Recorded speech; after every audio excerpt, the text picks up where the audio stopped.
Assalamualaikum warahmatullahi wabarakatuh. Halo teman-teman, selamat datang kembali di Anexa. Aku berharap kalian semua tetap sehat, semangat, dan dapat mewujudkan cita-cita kalian secepatnya. Dan jangan lupa untuk selalu mematuhi protokol kesehatan untuk melindungi diri kalian dan juga orang lain. Nah, di video kali ini aku akan bahas sebuah kasus kriminal yang terjadi pada tahun 1980-an.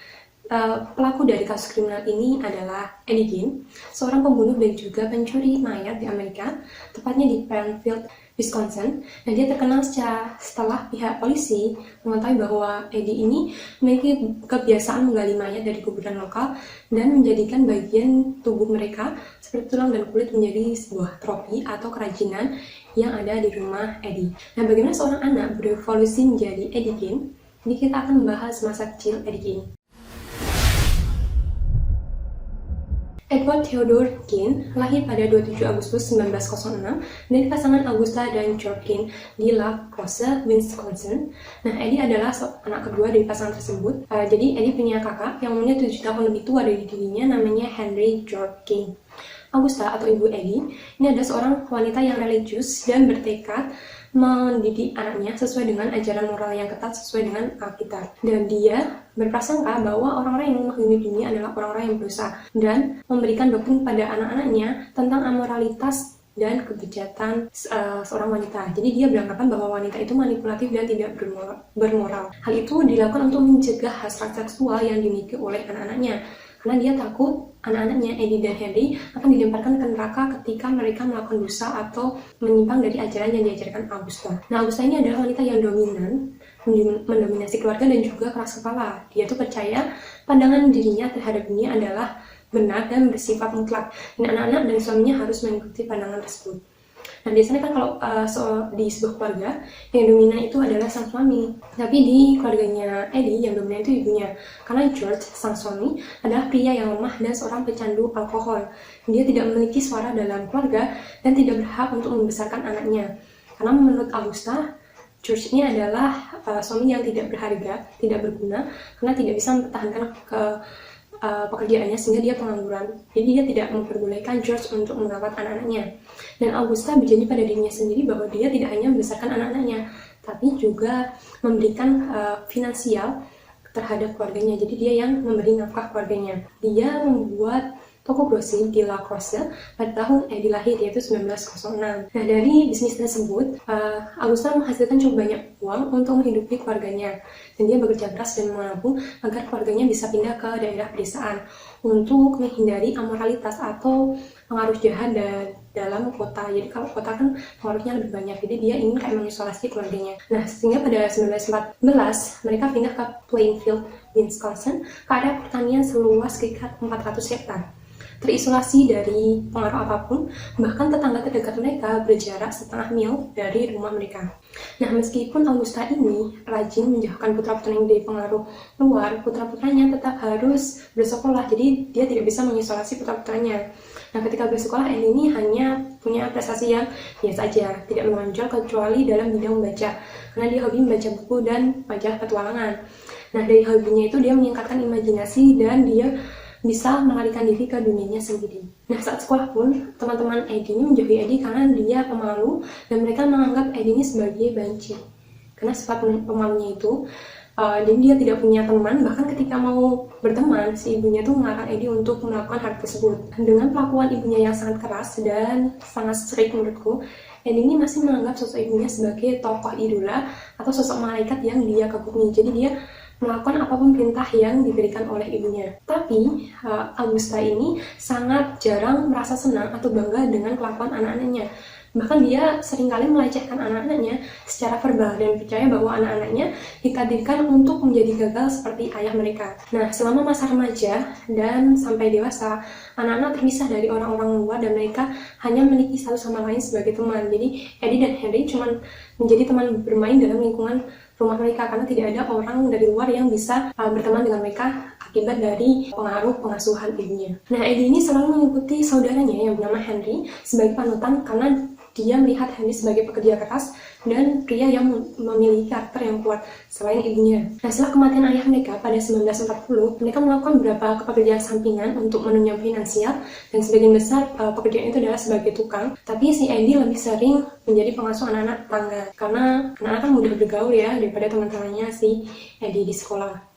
Nah, Henry ini khawatir ketertarikan Eddie terhadap ibunya ini mempengaruhi emosional Henry, sehingga dia melakukan kritik terhadap ibunya, dan itu merupakan hal yang sangat mengejutkan Eddie karena dia merasa si Henry ini tidak memiliki persepsi yang sama terhadap ibunya, dan dia merasa kayak marah terhadap kritikan yang diberikan Henry kepada ibunya. Nah, sehingga pada tanggal 16 Mei 1944 terjadi hal misterius dan mengerikan. Jadi Eddie dan Henry pada tanggal tersebut memadamkan api yang membakar rumput kering di dekat pertanian mereka. Nah, selama mereka memadamkan api itu karena lama banget sampai malam memadamkan apinya.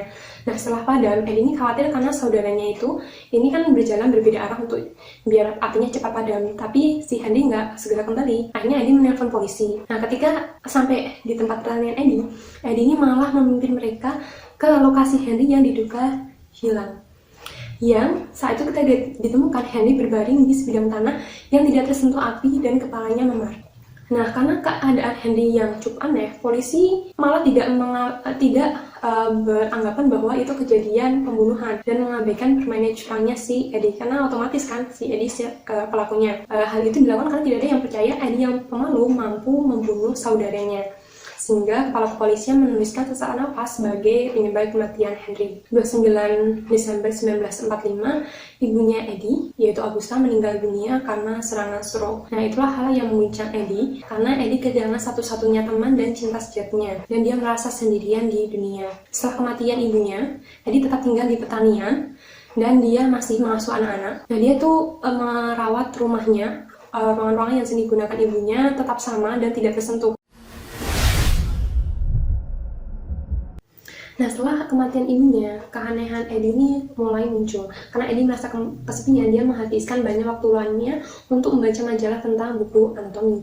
Nah, di lamanya dipenuhi barang atau majalah tentang Nazi, pemburu kepala hewan di Laut Selatan, dan juga tentang bangkai kapal. Dan di bacaan tersebut dia mengetahui tentang cara penyusutan daging, menggali mayat, dan juga anatomi manusia. Dan dia terobsesi dengan cerita tersebut, bahkan menceritakan hal-hal tersebut kepada anak-anak yang dia asuh. Nah, ini juga sering kali membaca koran tentang berita kematian, terkhusus kematian wanita lokal yang baru saja terjadi. Nah, karena ini tidak pernah menikmati kebersamaan dengan orang lain, khususnya dengan lawan jenis, dia memuaskan nafsunya dengan mengunjungi kuburan di malam hari. Nah, dia senang sekali menguliti mayat tersebut untuk dia pakai dan dijadikan koleksi. Nah, dia memperoleh cukup banyak koleksi bagian tubuh, dan beberapa di antaranya termasuk kepala yang diawetkan. Bahkan suatu saat anak yang dia asuh itu main ke rumahnya Eddie dan menemukan kayak kepala manusia yang disimpan di kamarnya Eddie. Tapi Eddie mengklaim kepala yang keriput itu berasal dari Laut Selatan, peninggalan dari para pemburu. Nah, ketika si anak itu menceritakan pengalamannya kepada orang-orang, ceritanya hanya dijadikan isapan jempol, kan nggak ada yang percaya cerita anak-anak. Sampai ada 2 orang pemuda yang berkunjung ke rumahnya Eddie. Nah, mereka juga melihat kepala wanita yang diawetkan, tapi menganggapnya sebagai kostum Halloween yang aneh. Nah, desa-desa ini mulai beredar dan sebagian besar penduduk kota bergosip tentang benda-benda aneh yang dimiliki oleh Eddie. Namun tidak ada orang yang menganggap cerita itu serius sampai Bernice Warden menghilang bertahun-tahun kemudian. Bahkan orang-orang sering bercanda dengan Eddie tentang kepala yang diciutkan, atau kalau daging itu kayak dipres gitu kan. Dan Eddie hanya tersenyum atau menunjuk pada mereka di kamarnya. Tidak ada yang mengira itu adalah hal yang sebenarnya yang dikatakan oleh Eddie, dan mungkin hanya mereka mengira itu adalah hal yang tidak masuk akal, jadi nggak percaya apa yang ditunjuk Eddie. Banyak sekali kasus orang hilang di Penfield sekitar 1940 sampai 1950. Nah, polisi ini melihat peningkatan jumlah kasus orang hilang. 4 kasus yang sangat membingungkan polisi. Yang pertama adalah gadis 8 tahun bernama Georgia Walker yang menghilang saat pulang sekolah pada 1 Mei 1947. Nah, ketika dilakukan pencarian, tidak ditemukan hal-hal apapun kecuali bekas ban yang ditemukan di dekat tempat terakhir kali Georgia terlihat. Nah, bekas ban itu merupakan bekas ban mobil Ford, namun kasus ini masih belum terpecahkan. 6 tahun kemudian setelah hilangnya Georgia, ini ada seorang yang hilang lagi, gadis berusia 15 tahun namanya Evelyn Hartley. dia menghilang saat sedang mengasuh anak di rumah anak tersebut. Ini ketika ayahnya ini telepon nggak dijawab dan dia hanya pergi ke rumah anak yang diasuh Evelyn. Tapi nggak ada jawaban. Ketika mengintip jendela rumah, dia ini melihat sepatu anaknya dan kacamatanya ada di lantai. Nah, kemudian dia masuk dan mendobrak pintu. Nah, di jendela rumah tersebut, dia menemukan noda darah. Akhirnya dia menghubungi polisi. Nah, ketika polisi datang, mereka menemukan lebih banyak bukti perkelahian, termasuk noda darah di rumput yang menjauh dari rumah, jejak telapak tangan yang berdarah di rumah tetangga, jejak kaki dan sepatu. Pencarian besar-besaran dilakukan untuk menemukan Evelyn, namun tidak ditemukan apapun sampai beberapa hari kemudian. Polisi menemukan beberapa pakaian berlumuran darah milik Evelyn di dekat jalan raya di luar La Crosse, dan kasus ini masih belum terpecahkan. Nah, pada November 1952, ada dua orang pria yang saat itu ingin berburu pulsa, namanya Travis dan juga Ray Burgess. Nah, mereka menghabiskan beberapa jam di bar, kemudian pergi. Tapi mobilnya nggak terlihat lagi dan menghilang begitu saja. Nah, pada musim dingin tahun 1954, seorang penjaga toko di Plainfield bernama Mary Hogan secara misterius menghilang tanpa jejak dari tempat usahanya. Polisi menemukan selongsong peluru kosong di lantai di toko tersebut dan berspekulasi apa yang terjadi terhadap Mary. Tapi hal itu tidak membuktikan apapun, jadi polisi tidak menemukan bukti apapun yang mengarah ke pelaku. Satu-satunya kecocokan antara keempat kasus itu adalah semuanya terjadi di area di sekitar Plainfield, Wisconsin, jadi di Plainfield ataupun di area sekitarnya. Pada 17 November 1957, polisi tiba di pertanian Edikin dan dia ditetapkan sebagai perampok toko peralatan dengan hilangnya pemilik toko tersebut namanya Bernice Warden. Gen adalah pelanggan terakhir di toko perangkat tersebut dan terlihat berkeliaran di sekitar tempat itu. Nah, ketika polisi masuk, ini rumahnya kacau banget. Hanya ada rongsokan dan sampah-sampah yang membusuk di lantai dan meja di dalam rumahnya. Sampai polisi ini kesulitan untuk memasuki ruangan-ruangan yang ada di rumah tersebut. Nah, ketika mereka menuju dapur dengan senter, si petugas kepolisian tuh merasakan sesuatu menyentuh jaketnya. Nah, ketika mendongak, dia melihat kayak bangkai besar yang tergantung di atap dan dalam kondisi terbalik. Nah, mungkin ini dia berpikir bahwa ini adalah bangkai rusa karena di daerah tersebut terkenal sebagai tempat perburuan rusa. Tapi setelah diamati lebih jauh, itu adalah sosok wanita yang sudah tidak mempunyai kepala. Nah, dan wanita itu adalah Bernice Warden, wanita 50 tahun yang merupakan ibu dari atasannya bernama Frank Warden. Nah, sementara para polisi terkejut dengan hal itu, mereka mencari bukti di puing-puing barang yang ada di rumah Eddie Gain. Jadi memang sangat berantakan rumahnya itu. Nah, mereka menyadari penemuan mengerikan itu tidak berakhir dengan tubuh Miss Warden ini. Mereka telah memasuki sebuah museum orang mati. Jadi semakin mereka masuk ke dalam rumah, semakin banyak barang mengerikan yang mereka temukan. Nah, saat menggeledah rumah, polisi ini menemukan barang-barang yang sangat mengerikan ini ya. Maaf ya kalau aku sebutin. Jadi ada 4 hidung manusia dan hati, tulang dan fragmen manusia yang utuh, 9 topeng kulit manusia, mangkuk yang terbuat dari tengkorak manusia, 10 kepala wanita dengan bagian atas yang digergaji, kulit manusia yang menutupi beberapa kursi-kursi yang ada di rumah Eddie Gain, kepala Mary Hogan di dalam kantong kertas, kepala Bernice Warden di dalam karung goni, 9 organ intim wanita dalam kotak sepatu, kemudian ada tengkorak di tiang ranjangnya Eddie Gain, ada organ dalam manusia di lemari es, sepasang bibir pada tali pengait untuk tirai jendela, ikat pinggang yang terbuat dari puting manusia, dan kap lampu yang terbuat dari kulit wajah manusia. Nah, polisi juga menemukan jas yang seluruhnya terbuat dari kulit manusia. Nah, kepala mereka sangat pusing banget dengan jumlah berapa korban dari Eddie Gain ini. Nah, pada saat diinterogasi oleh polisi, Eddie Gain ini masih menolak bahwa dia melakukan hal keji dan membunuh korban Mary dan juga Mr. Warden. Nah, tapi setelah didesaknya, dia mulai menceritakan bagaimana dia membunuh Nyonya Warden dan gimana dia memperoleh bagian-bagian tubuh yang ditemukan di rumahnya. Tapi Eddie ini mengalami kesulitan mengingat setiap detail apa yang dia lakukan karena dia mengklaim bahwa dia dalam keadaan linglung ketika melakukan kejahatan tersebut. Dia hanya ingat menyeret tubuh Nyonya Warden ke truk Ford-nya dan mengambil mesin kasir toko dan membawanya ke rumahnya. Tapi dia tuh nggak ingat telah menembak Nyonya Warden di kepala dengan pistol kaliber. Padahal menurut hasil autopsi, ini kematian Nyonya Warden diakibatkan karena tembakan dari pistol kaliber. Dia mengatakan mendapatkan bagian tubuh mayat yang ditemukan di rumahnya dari kuburan setempat setelah dia mencuri bagian-bagian tubuh mayat di kayak mayat-mayat wanita di kuburan lokal. Ed ini bersikeras bahwa dia tidak membunuh orang-orang yang jasadnya ditemukan di rumahnya kecuali Nyonya Warden. Namun setelah berhari-hari diinterogasi secara instan, dia akhirnya mengakui telah membunuh Mary Hogan. Nah, tapi dia juga masih mengaku bahwa dirinya linglung saat melakukan pembunuhan tersebut.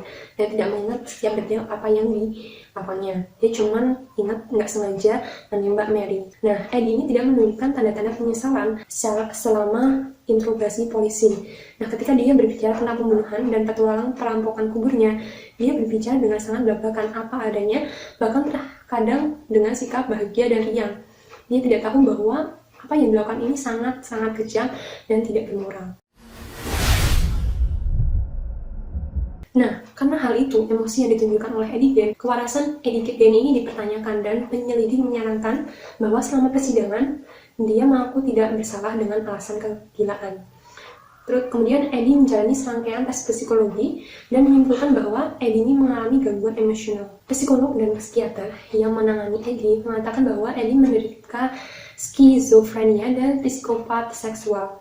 Nah, kondisi ini dikaitkan dengan hubungan tidak sehat yang dia miliki pada ibunya, dan Gane tampak menderita perasaan saling bertentangan tentang wanita. Ini ketertarikan seksual yang secara alami dia punyai, dan juga sikap tidak wajar yang ditanamkan ibunya dalam dirinya. Nah, perasaan benci dan suka ini terhadap wanita sangat berlebihan, akhirnya berkembang menjadi penyakit jiwa yang akut. Menurut pengakuan Eddie, dia mendapatkan bagian tubuh manusia dari mayat-mayat yang dia gali di kuburan setempat. Akhirnya polisi diizinkan untuk menggali kuburan para wanita yang ditunjuk Eddie, dan semua peti mati menunjukkan tanda-tanda kerusakan yang parah. Dan dalam kebanyakan kasus, tubuh atau bagian tubuh mayat telah hilang dan diambil oleh Eddie sebagai koleksi. Nah, polisi ini tidak menghukum Eddie dalam hilangnya Victor Travis dan 3 orang lainnya yang telah menghilang bertahun-tahun, seperti anak berumur 5 tahun dan juga 15 tahun yang sebelumnya hilang di daerah Penfield karena tidak ada bukti yang mengarah ke sana.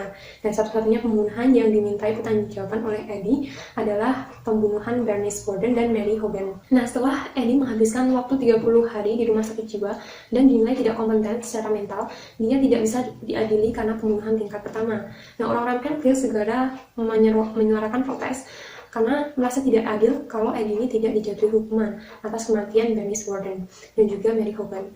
Namun masyarakat tidak bisa berbuat banyak untuk mempengaruhi keputusan pengadilan. Akhirnya Eddie dikirim ke The Central State Hospital di Waukegan, Wisconsin. Setelah Eddie jatuh hukuman di rumah sakit jiwa tersebut, ternak pertaniannya dilelang beserta beberapa milik barang-barang yang ada di dalamnya. Nah, ribuan orang mendatangi kota kecil itu untuk melihat barang Eddie yang dilelang. Nah, beberapa barang yang dilelang berupa mobil, furnitur, alat musik, dan perusahaan yang menangani bisnis penjualan ini mengenakan biaya 50 sen untuk melihat properti Eddie. Jadi kayak semacam mereka aji mumpung dengan menjadikan rumah Eddie sebagai museum pelelangan. Nah, mereka percaya bahwa rumah Eddie ini akan menjadi museum untuk orang-orang yang tidak sehat, sehingga warga Penfield menuntut hal ini diberhentikan, sehingga perusahaan pelelang itu tidak memungut biaya masuk ke pelelangan. Jadi pagi hari tanggal 20 Maret 1998, relawan pemadam kebakaran Penfield dipanggil ke pertanian Eddie karena rumah Eddie ini terbakar dengan sangat cepat, dan warga sekitar menyaksikannya dengan sangat kayak senang gitu karena akhirnya museum rumahnya Eddie ini terbakar dan tidak menyisakan hal-hal aneh yang tidak bermoral bagi mereka. Nah, meskipun polisi melakukan penyidikan menyeluruh tidak ada tersangka yang dicurigai. Nah, ketika Eddie mengetahui hal ini tentang kebakaran itu, dia berkata ya udahlah, nggak apa-apa gitu. Nah, meski api menghanguskan rumah Eddie, masih banyak barang yang bisa diselamatkan. Nah, sisa harta Eddie ini masih dilelang, termasuk peralatan pertanian dan mobilnya. Nah, mobil sedan Ford tahun 1949 Eddie ini digunakan untuk mengangkut mayat. Dan mobil itu maksudnya mendapatkan penawaran tinggi dan dijual seharga $760 atau sekitar 5.718 dengan kalau kita menjadikan itu sebagai kursi yang sekarang ini. Nah, kepada operator pertunjukan karnaval bernama Barney Gibbons. Nah, pria ini membeli mobil itu untuk dipajang di karnavalnya dan memberikan tarif tiket masuk sebesar 25 sen agar orang-orang bisa melihat mobil hantu Eddie. Nah, setelah menghabiskan 10 tahun di rumah sakit jiwa untuk pemulihan, pengadilan akhirnya memutuskan Eddie kompeten untuk diadili. Dan proses pengadilan dimulai 22 Januari 1968. Jadi, butuh 10 tahun agar Eddie dapat masuk ke pengadilan lagi. Nah, persidangan sebenarnya dimulai 7 November 1968. Nah, beberapa saksi, seperti teknisi laboratorium, mantan staf sheriff, ini banyak memberikan bukti-bukti tentang kasus ini. Dan hakim hanya butuh 1 minggu untuk menyimpulkan vonis kepada Eddie. Eddie dinyatakan bersalah atas pembunuhan tingkat pertama, namun karena Eddie dinyatakan gila saat pembunuhan, dia kemudian dinyatakan tidak bersalah dengan alasan kegilaan dan dibebaskan. Tapi segera setelah persidangan dia dikawal kembali ke The Central State Hospital. Nah, karena kontroversi ini, keluarga Bernice Warden, Mary Hogan, dan keluarga yang kuburnya telah dirampok ini merasa sangat tidak adil. Mereka tuh pengennya Eddie itu dihukum, tapi mereka tidak bisa mengubah keputusan dari pengadilan. Sayang sekali ya, ini kayak kejahatan yang sangat mengerikan, tapi tersangkanya nggak bisa diadili karena alasan gila atau tidak waras. Nah, walaupun tidak diadili atau tidak dipenjara, Eddie tetap berada di rumah sakit jiwa selama sisa hidupnya, di mana dia menghabiskan hari-harinya dengan bahagia dan nyaman. Jadi dia kayak makan 3 kali sehari, berinteraksi dengan orang-orang di rumah sakit jiwa tersebut, dan juga melakukan kegiatan-kegiatan yang diberikan oleh petugas rumah sakit tersebut, seperti kerajinan dan sebagainya. Tapi ada sedikit keanehan, yaitu tentang cara dia menatap rekan-rekan perawat atau anggota staf wanita yang berkeliaran di depan ruangannya. Tapi dengan segala kelakuan yang dilakukan Eddie di rumah sakit itu, mereka masih tidak percaya bahwa Eddie itu gila. Nah, pada tanggal 26 Juli 1984, Eddie meninggal karena gagal jantung dan kanker pernafasan di Goodland Hall di Mount Dota Mental Health Institute. Dia dimakamkan di pemakaman Penfield di sebelah ibunya, dan tidak jauh dari kuburan yang telah dia curi tahun-tahun sebelumnya. Nah, makamnya dia ini sering dirusak, jadi kayak batu nisannya sering kayak diculik-culik gitu sama orang yang berkunjung untuk melihat makamnya. Bahkan, batu nisannya pernah dicuri pada tahun 2000, tapi hanya ditemukan pada Juni 2001 di dekat Seattle, dan sekarang berada di museum di Waushara County. Tapi kemudian batu nisannya ditemukan pada Juni 2001 di dekat Seattle, dan sekarang berada di museum di Waushara County. Kejadian aneh yang dari kasus ini adalah semua kerajinan aneh yang ada di rumah Eddie membuat Eddie menjadi selebriti. Jadi penulis Robert Bloch terinspirasi untuk menulis cerita tentang Norman Bates, karakter berdasarkan pengalaman hidup Eddie, yang menjadi tema sentral dari thriller klasik Alfred Hitchcock Psycho. Nah, pada tahun 1974, film thriller klasik karya Tobe Hooper, The Texas Chainsaw Massacre, memiliki banyak tokoh seperti Gin, meskipun tidak ada karakter yang persis menggambarkan Eddie Gein. Nah, film ini membantu menempatkan Jesslyn Cain kembali menjadi solokan di pertengahan tahun 1970. Bertahun-tahun kemudian, Eddie memberikan inspirasi untuk karakter pembunuh berantai lainnya, seperti Buffalo Bill. Kemudian dalam The Silence of the Lamb, seperti Eddie, Buffalo Bill menghargai kulit wanita dan memakainya seperti pakaian dalam ritual gila para waria. Nah, kisah Gin ini juga diadaptasi menjadi sebuah film, termasuk The Range, In the Light of the Moon, kemudian The Again Departure of Penfield. Nah, Gin juga mempengaruhi sifat karakter buku dan film, terutama pembunuhan berantai fiksi. Bahkan dibuat musik biografi berjudul Again the Musical yang tayang perdana pada 2 Januari tahun 2010 di Menasha, Wisconsin. Jadi, walaupun dengan kegilaannya si Eddie Gein, ini dia malah menginspirasi semacam novel dan juga film-film bergenre thriller dan juga pembunuhan yang psycho kayak gitu. Ini adalah hal yang nggak baik juga, karena memang apa yang dilakukan Eddie Gein bukanlah hal yang bisa dibenarkan. Jadi sekian video ini, kalau kalian suka, subscribe, like, dan juga sampai jumpa di video selanjutnya.